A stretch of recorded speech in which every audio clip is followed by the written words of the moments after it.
Hello everyone, welcome to the HardReset channel, and today I'm going to show you how to enable or disable power saving mode on your IMOU Cell 2 security camera.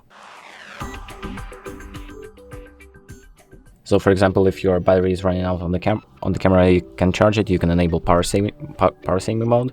And to do that, what we're going to do is open up our IMOU Life app, and then we're going to go to this camera tab right here. So you should see your camera that you've connected to the app. And we're going to click on the two dots to open up this tab right here and click on the device details option. And now scroll down to performance mode and go inside of it.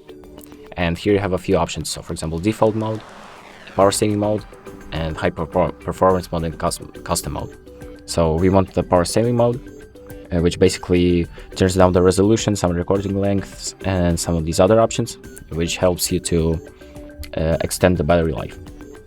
And once you're done, you can click on save, and the power saving mode should be saved and applied to your device. And that's about it. Thank you for watching, and make sure to like and subscribe.